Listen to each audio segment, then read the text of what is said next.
We're here today to talk about finance and accounting priorities, what's at the top of the mind for CFOs, for chief accounting officers, and controllers. And we're going to discuss a variety of different priorities, and we're going to start with talking a little bit about talent. So why are we here talking about talent in your mind in this day and age? So I think it's multi-pronged, generally speaking, but the first place to start is that as a finance and accounting professional, the value you deliver to your organization is largely dependent upon what you spend your time doing. That's the first thing. Sure. But the second piece of this is the research shows that people who are sort of the top talent, people who are really, really good at what they do, they're upwards of 400 to 800% more productive. So you're getting more productivity out of these folks. So then you have to take a step back and figure out, well, how can I get more of those people? How can I retain them? And then how can I get them doing the work that's going to actually help me compete on a global scale better? I was talking to, a chief accounting officer in my network recently and picking his brain on this topic. And I recall asking him, how roles have evolved and how his role as a leader has evolved over time. And one of the things that he said, right off the bat was, well, what used to be really my entire focus today is now just the price of admission, right? And so I have to be able to find a way to continue to be excellent in everything that I do, but I'm not necessarily getting more people to do it with. So technology becomes a critical enabler of optimizing how my people spend their time.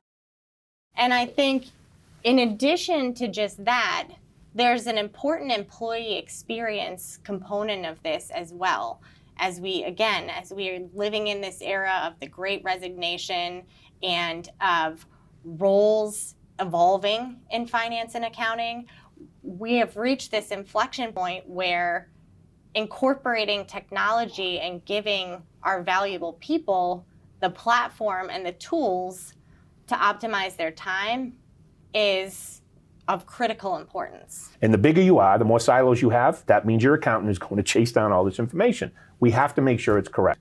Why don't we just put this layer that centralizes all that information so that we're spending less time roaming the halls chasing it down, because that's not even accounting. That's just chasing something down. Well, what's the value in that? You have the compliance. So to your point, it's mandatory.